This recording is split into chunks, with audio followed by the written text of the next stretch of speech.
So as I told you today, primarily we will be looking into a basic paraplegia case, highlighting on what mistakes we should not do. So whatever small segments of the case sheet I am showing will have some amount of mistakes. So can you just go through the history summary given in the slide? Can you just suggest me what are all the areas where you can improve? See, in a paraplegia, summary is very important because patients will be having motor symptoms, sensory symptoms, autonomic symptoms. So you need to combine this and bring out in the summary. And description of the summary is very important because in a spinal cord case, you will be telling about the structures involved. Okay, so the number of structures involved may be more than one or two. So you need to put a very organized history summary. So can you quickly let me know what are all the improvements you can do in this history summary I have put? If there is any mistake, you can tell.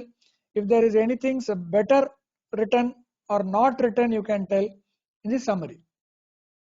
I'll give you 2 minutes. Quickly go through the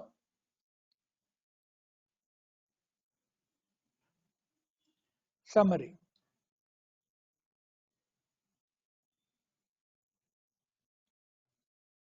So basically, it's just mentioned that the age of the patient, gender, no prior comorbidities as mentioned, trauma history is not mentioned. Onset is more subacute to chronic, asymmetric initiation with sensory involvement at a particular point, cranial nerve autonomic being normal, and then he underwent a surgery for it, and then there is worsening of motor and autonomic symptoms. It's all given in the history. So is everything is fine or any improvement can be done?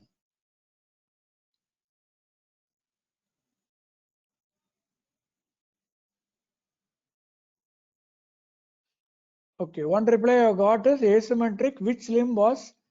Okay, fine.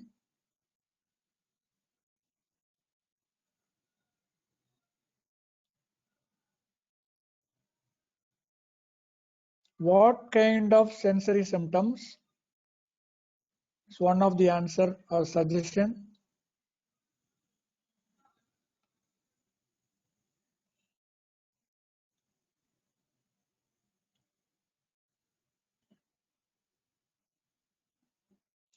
Duration for which the limbs become paraplegic. Okay.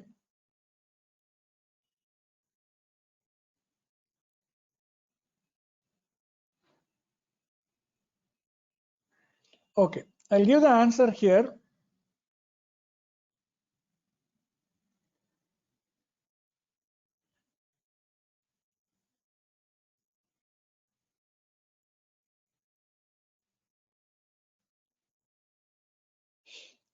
See, first thing is that, as you rightly told, duration has to be mentioned.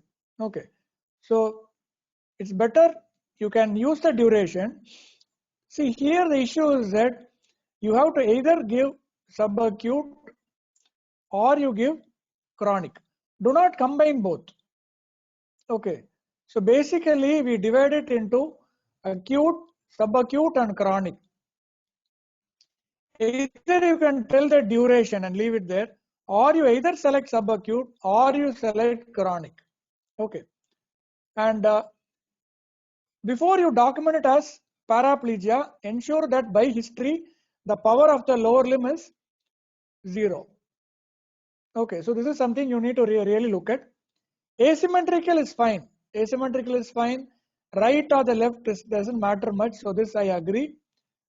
Now, one of you rightly told that what is the sensory? Sensory involvement means what? So is it touch or is it pain or temperature?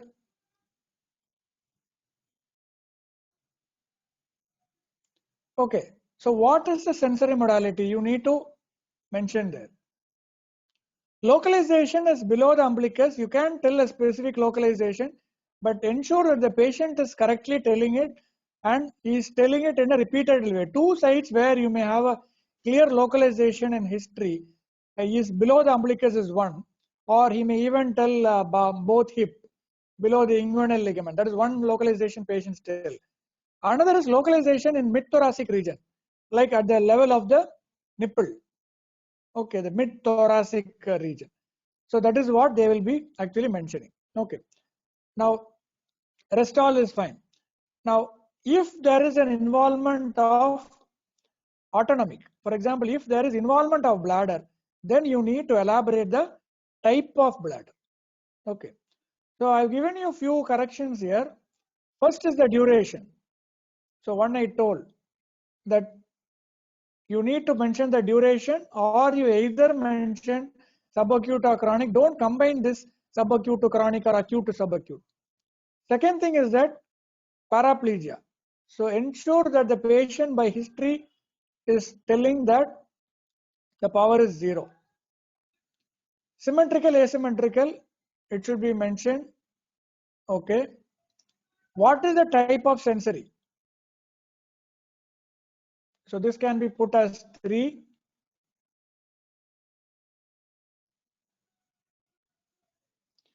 What is the type of sensory involvement?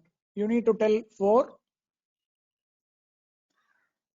And then autonomic. Type of, if bladder is present, what is the type of bladder? So in this description, I have just told 5 important things. And also add a point that whether the weakness worsened or improved or static. Here they mentioned worsening of symptom. Worsening of motor symptom. Okay. So tell about the progression also. Okay. So these are the things you need to elaborate in the history. Try to be as accurate as possible in the history summary. Okay.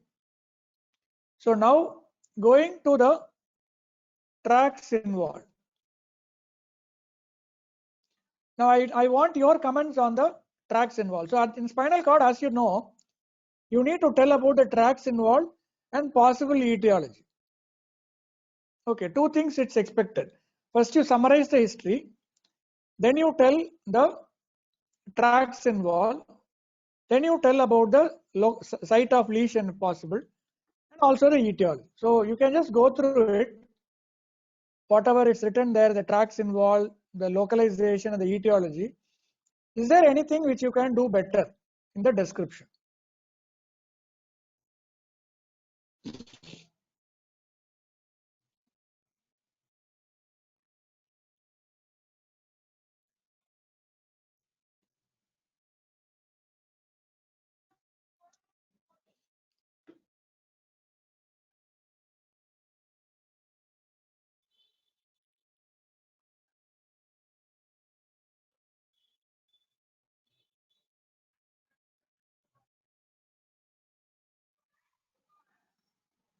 Just go through it carefully and tell if there is any specific elaboration which should be done.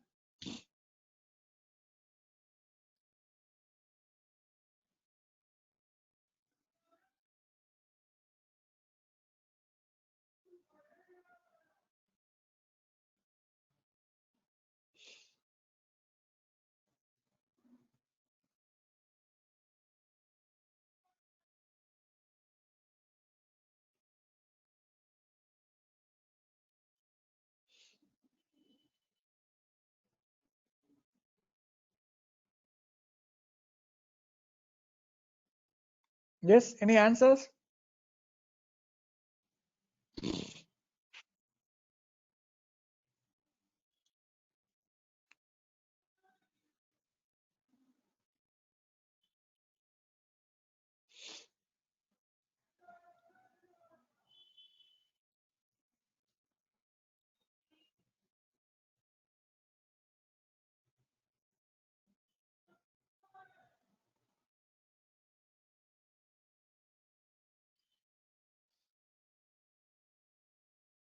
You can just what corrections?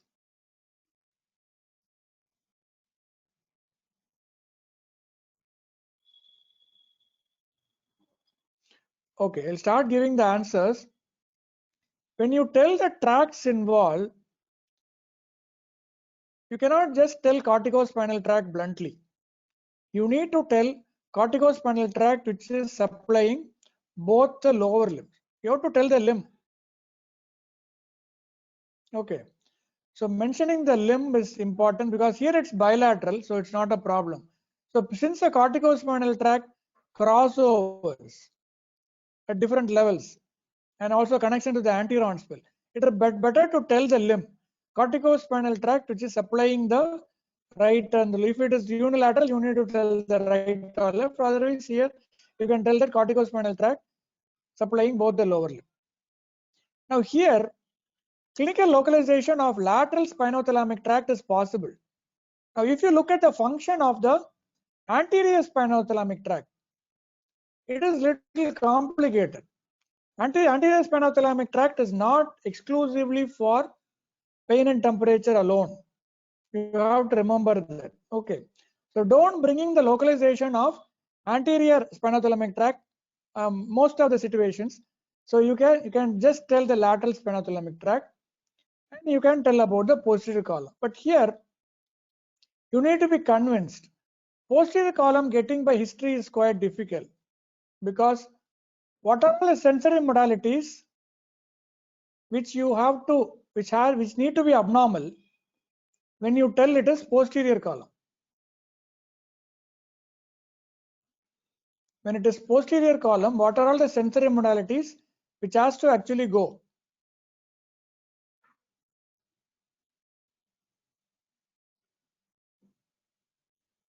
So by history, what are all the modalities which should be lost to tell that there is a posterior column involved?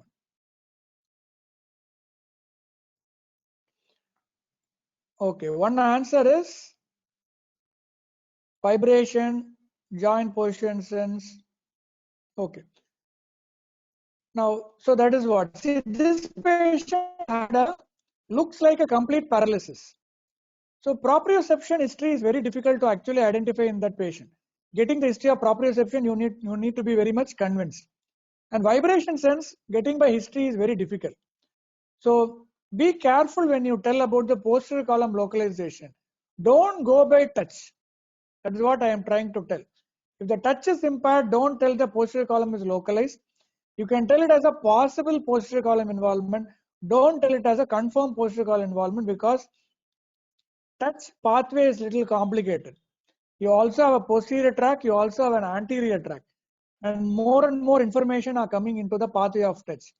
So when you tell posterior column, when pain and temperature is lost, you can conveniently tell it is lateral spinothalamic tract.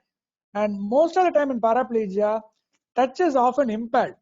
It is not lost for the simple reason why I told it goes through 2 or even more pathways. So when you comment on posterior column, be careful in telling about the localization. Now, third one is tell about you have told about the level. Okay. Now, level is what level?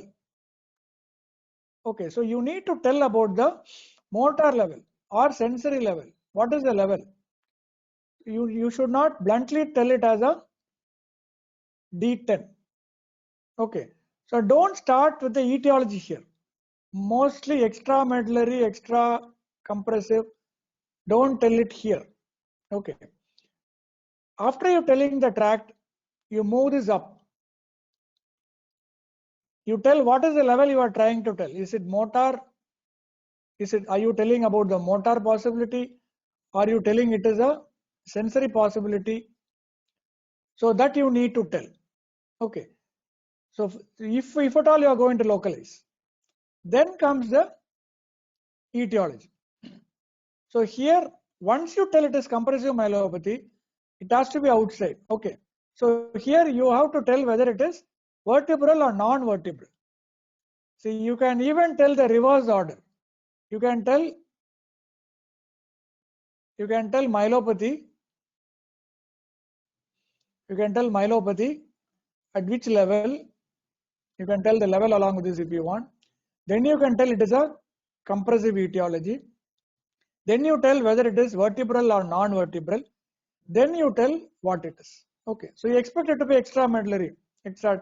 So whether it is extramedullary and intradural, that is a problem. So you just tell compressive whether it's vertebral or non-vertebral. If it is vertebral, it's not a problem. If it is non-vertebral, you need to tell whether it is disc or it is an intradural lesion.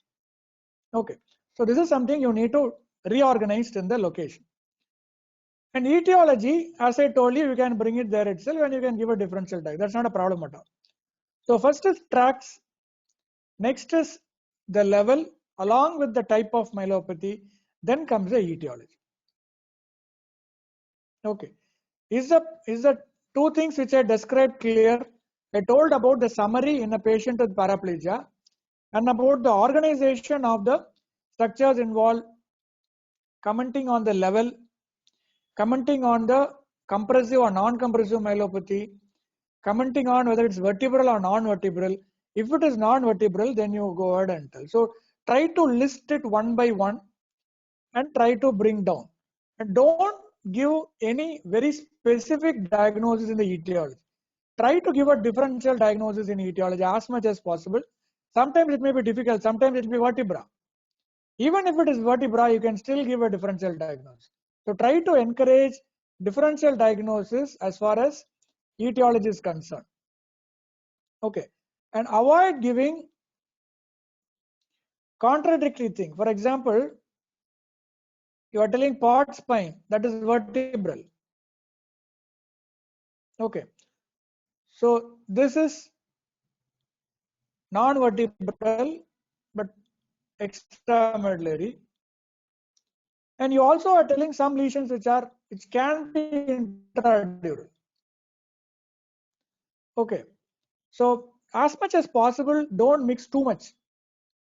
Once you are going out extradural, tell only extradural.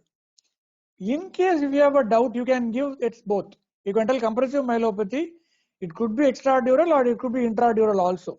Okay, so you can tell like that. You can give a differential diagnosis there and then you can bring it in. So as much as possible, try to give a differential diagnosis there. Don't give contradictory things, like don't tell it's transverse myelitis, non-compressive. So there are situations where you do not even tell it's compressive. You can even tell it is compressive or non-compressive. You can also tell like that. So try to organize the level 2. After the tracks involved, be clear about what you are going to tell.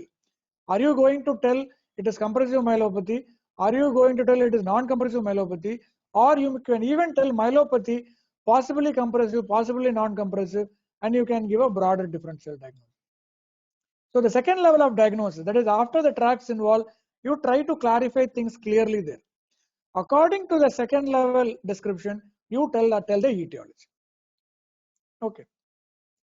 So can one of you give me some sample description in history diagnosis? You can give anything what you want.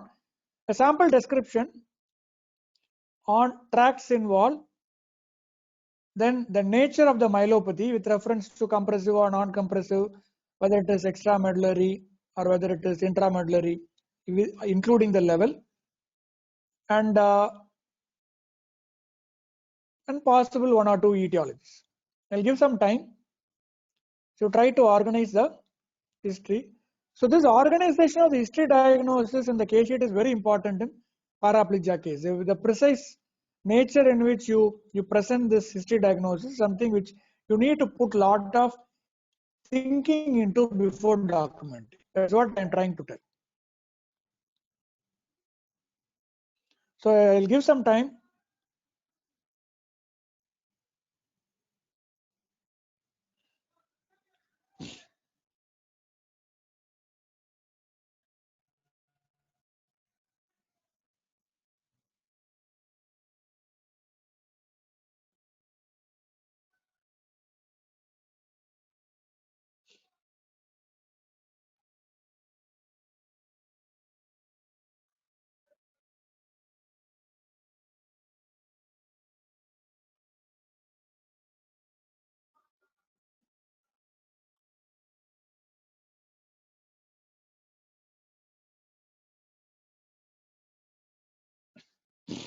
Okay, I've got one answer. Tracks involved is corticospinal tract, lateral corticospinal tract will not. I think you mean lateral spinothalamic tract.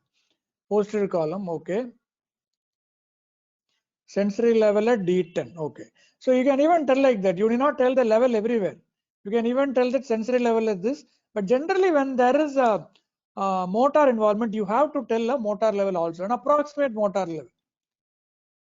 Okay, lesion, extra. Okay, fine. So with this, I move on. So these are the two things I just want to tell, the common errors, what happens in a patient with paraplegia. In the summary part, the description, what I told has to be brought out. And in the discussion of the history also, you should remember that. Okay. Now going to the general examination. General examination, the case of paraplegia, don't stress too much on neurocutaneous markers. Okay. Until unless you are thinking in terms of a neurofibroma or anything like that. Okay, don't stress too much on the neurocutaneous markers. It's important that you should tell about the pressure source. Okay, so in this case, actually there are some things which are good, there are some things which are not good.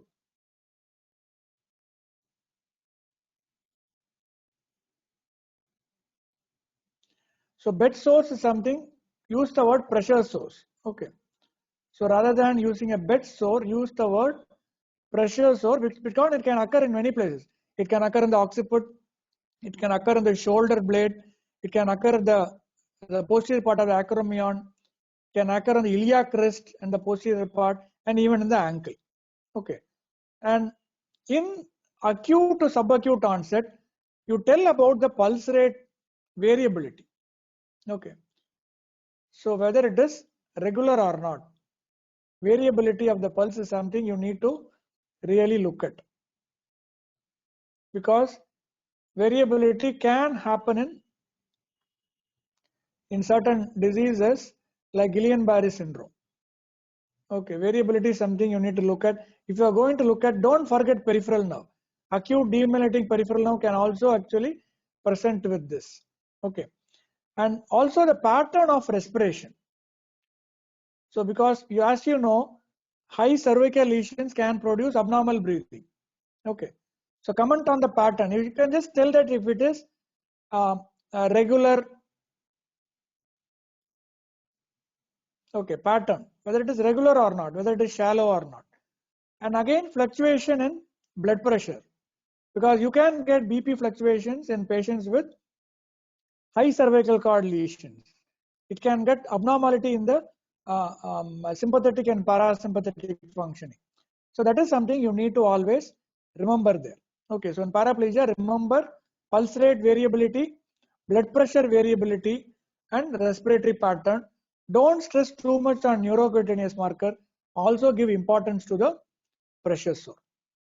Okay, so these are some of the things which you need to really give some amount of importance in general physical examination. Okay, these are the core things which you have to remember. Okay, so is the points which I clarified in general physical examination is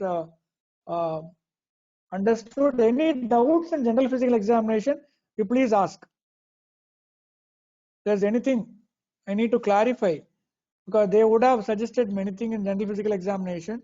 If you want any doubts, I can clarify here itself. I just told you what are the most important things you need to really put through in general physical examination.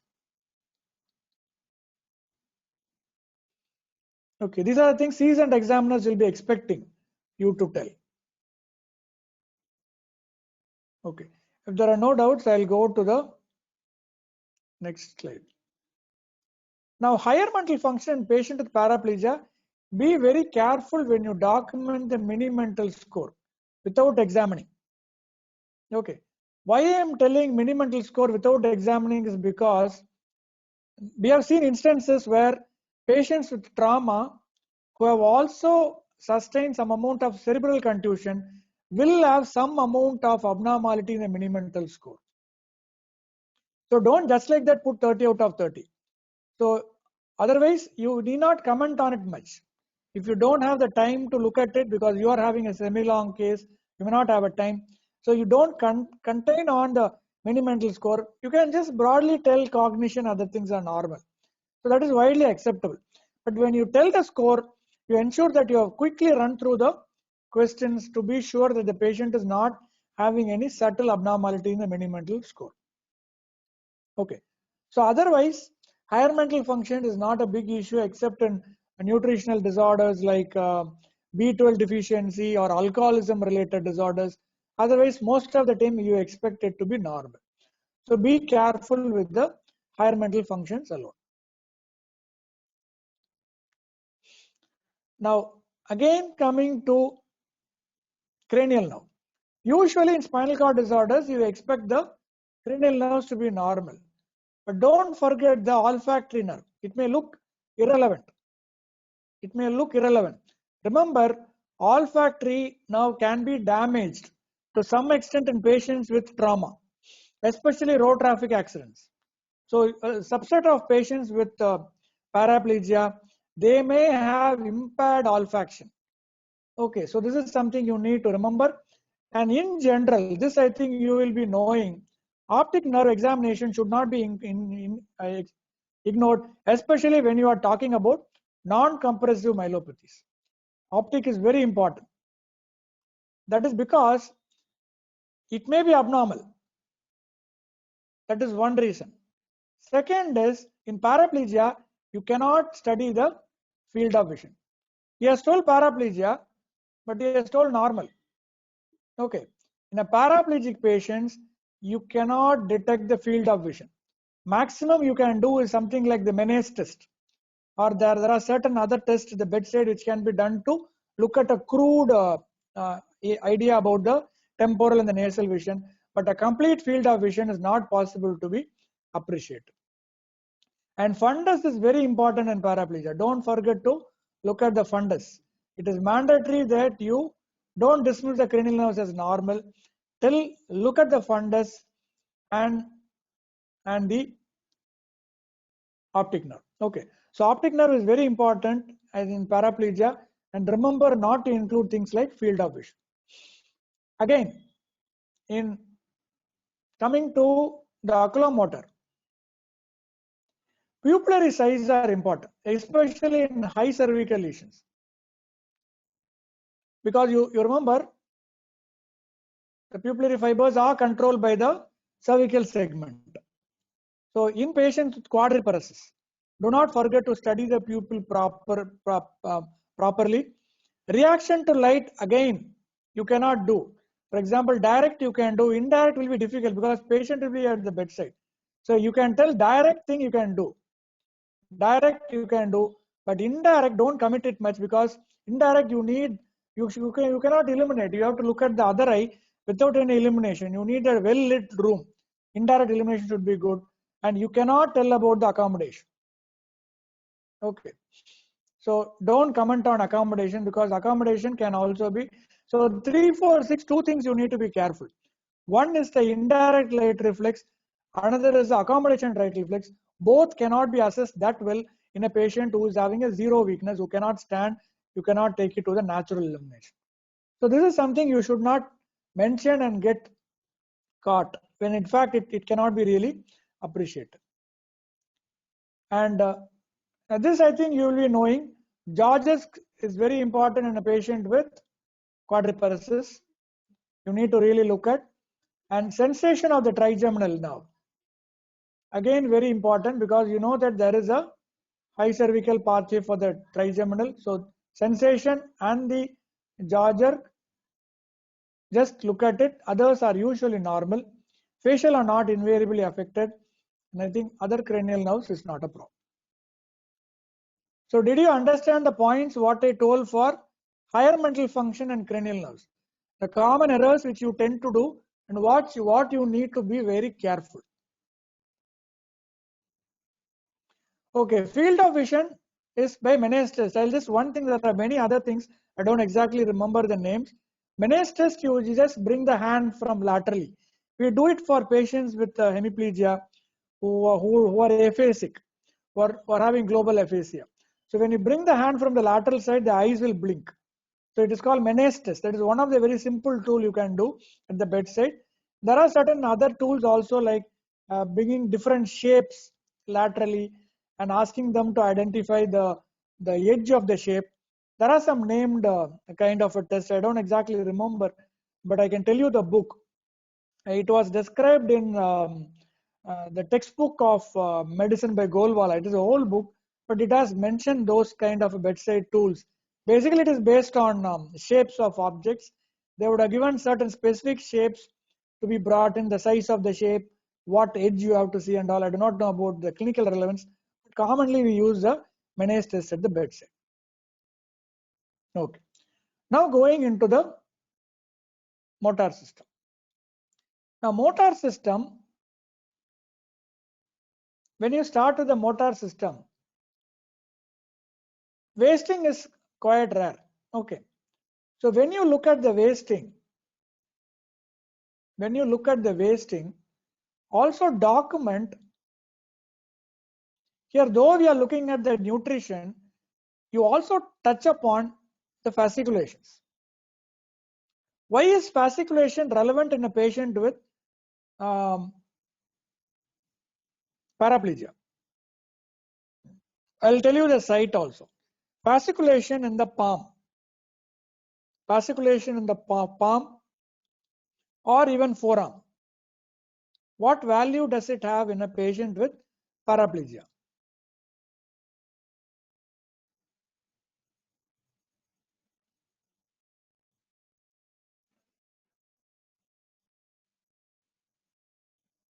So fasciculation in the palm or in the forearm or even deltoid, wherever, one particular place where fasciculation is present. Why I am bringing that to be seen at the early level itself? Does it have any value in the diagnosis? One answer I've got is anterior horn involvement, but okay, I think you need a better terminology. Maybe you know the answer, you are not telling it properly. One more reply I've got is CAT1 anterior horn cell involvement. Some other better terminology. It need not be anterior horn cell. Anterior horn cell may be preserved. Any other better? Okay, can you get fasciculation in? No, demyelination is not the answer. Can you get fasciculation in vertebral compressive myelopathy? Etiology is compressive myelopathy. Localization is vertebral. Can you get a fasciculation?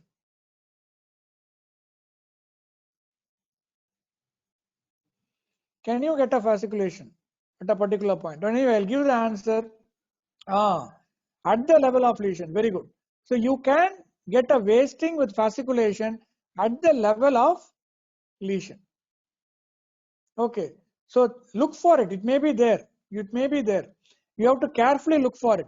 And picking up fasciculation in the palm and forearm is really difficult. It's not like how you pick up in the thigh region. It's not how you get in the pectoral region. Two places where we often pick fasciculation clinically. So forearm and palm is little difficult to get. We have seen multiple patients with small fasciculation, which the patient himself will not know. But we will be able to see that and tell. So remember to look for it. In paraplegia, localized wasting and fasciculation is something you need to really look at. Don't bother much about the measurement. I will repeatedly told it doesn't add much value for the diagnosis. Okay. Any mistakes in the description of the tone? So I put a slide showing the tone. Any mistakes in the description of the tone? Any better way by which you can tell the description of the tone?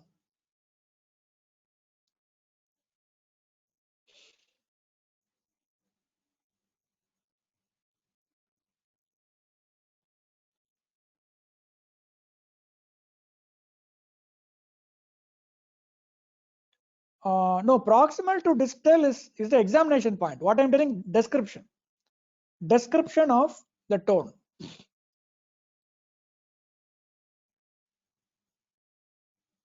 That is not required. Just a description. It's a very basic question only. I'm not asking any difficult.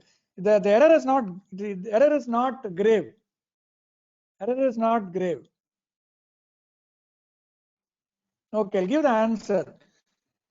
See, upper limb you have told it is right side normal, left side normal. Lower limb spastic. See, first thing you need to tell that it is hypertonia. You need to tell it is tone is hypertonic, type is spastic. Okay, so these are small things you need to look at. You need to first tell it is hypertonia, then you tell it is spastic. Okay, now going to power. Any errors in this slide? Any errors in this slide?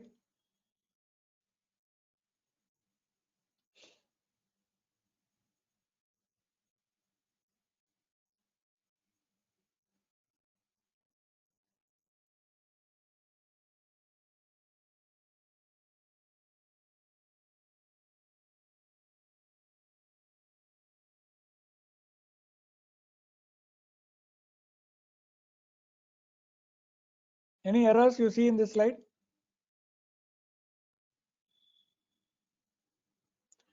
Okay, I'll give the answer. See, in a patient with paraplegia, avoid neck flexion and extension as much as possible. Don't check neck flexion extension, even if you think that it is non-compressive myelopathy. Because if your judgment error of diagnosis is there, then you will harm the individual. Never look for it. And you cannot tell it's right or left. It's actually together. There is no right and left in neck flexion extension. It's together. Okay, so don't check neck flexion extension in a patient wherein you are looking at a spinal cord pathology. Doesn't matter if it is non-compressive, don't tell about that. Okay, this is something you should always remember. And before forgetting, I'll just one more thing.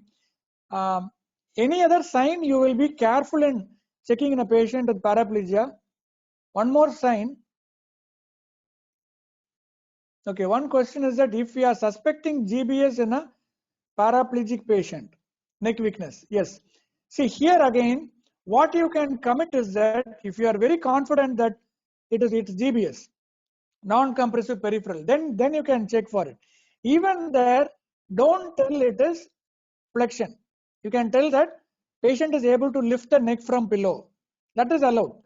You can ask the patient to lift the neck from pillow. No need to ask him to flex it. So try to put cautious words there. If you are very confident that it is because GBS, your localization will not be caught.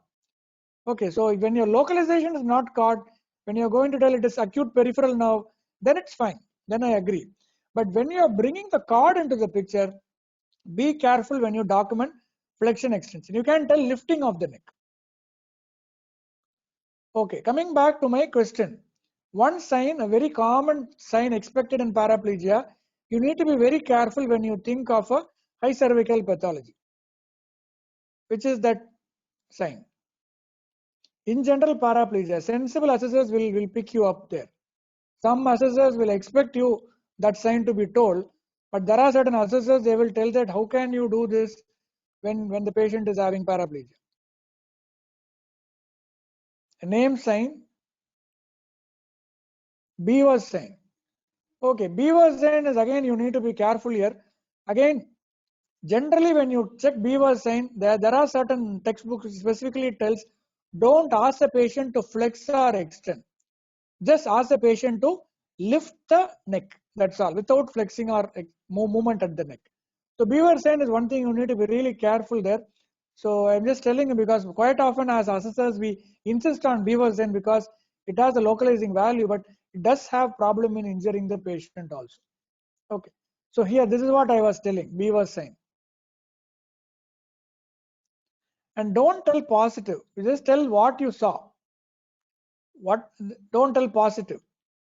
Tell what you saw. Where did the umbilicus move? That is what you should really explain there. Okay.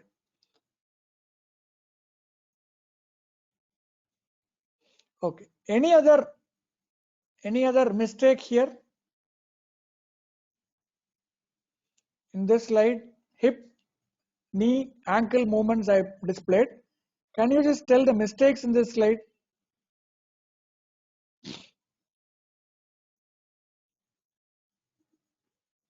Can you tell the mistakes in this slide?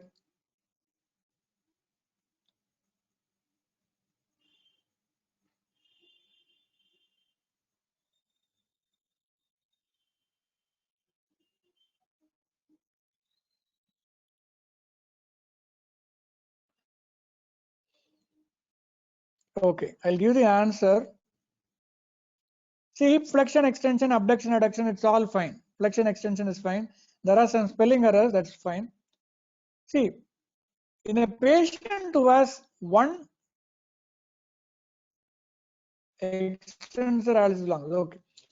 See, don't comment on inversion and eversion. Inversion and eversion can be done only in a patient who is ambulatory. Remember that. Inversion and eversion cannot be checked at the bedside. It's very difficult.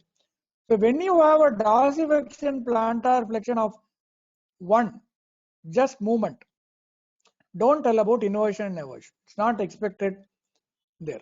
Okay. And toe grip is a very vague terminology. So you tell toe flexors, okay, and toe extensors. That you can tell. Extension of the toe, flexion, plantar flexion, dorsiflexion. That you can tell. And you tell EHL. Okay. Toe grip is something you should not really look at.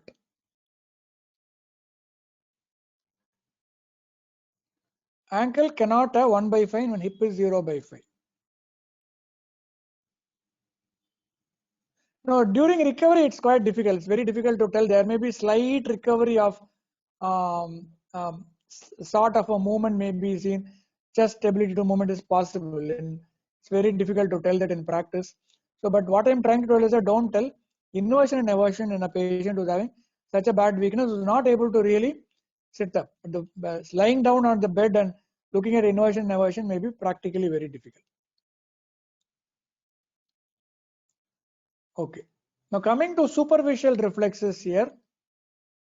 In paraplegia, cremasteric plantar is very important. Don't forget cremasteric.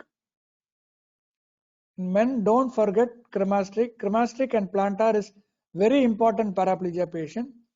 Abdominal, you can look at, but it is relevant only when it is present in one, like for example, if it is completely absent in the lower part, it will help you. Okay. So it has variable implications, but these are the two things you need to look at. Don't forget cremasteric.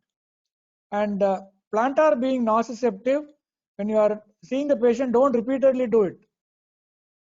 So again, it is a fatigable reflex. Plantar is a fatigable reflex. So don't keep on repeatedly looking at it. If it is extensor, it is extensor, leave it. When you are asked to demonstrate, you demonstrate. Okay, so this is what you need to. And as far as the deep tendon reflex is concerned, give importance to finger flexion. Finger flexion has a good localizing value. Finger flexion reflex is something which is important.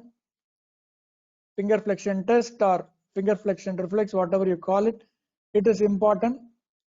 One, and there is a role for Hoffman's and Wartenberg sign, provided the upper limb power is reasonably good. Please include that as a plantar equivalent. Hoffman is basically a plantar equivalent in the upper limb, so you can include it in the. So it's not a superficial, it doesn't come under the classical thing. So maybe you can tell it at the end if at all you want to tell about Hoffman and Waterman. Okay. So here you need to look at, and when you tell knee exaggerated, check if there is clonus always. Don't miss a clonus. So when you tell exaggerated, don't leave it as exaggerated. See, you do not tell clonus is present. So you have to look at and see if there is any, make a specific statement that clonus was not seen, because it's a very important thing. Again, when you tell clonus, confirm that it is a sustained one. It's not just one or two jerks and going off.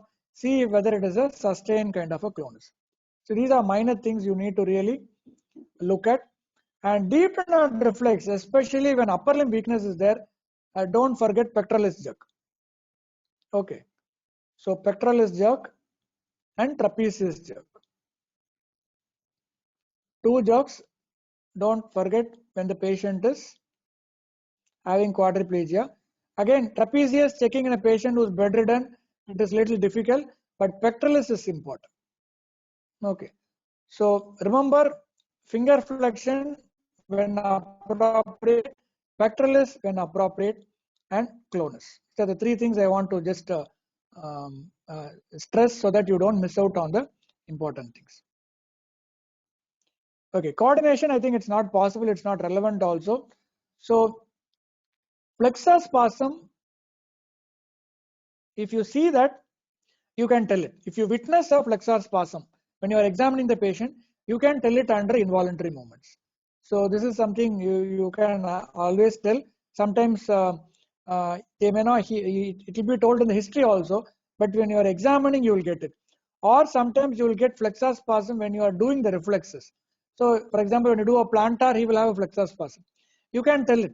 So you can tell flexor spasm here, or you can even tell when you tell the plantar. You can tell that plantar is extensor, or you are not able to do extensor because he's having a severe flexor spasm. You can bring it and tell it in plantar reflex itself. So don't miss the flexor spasm.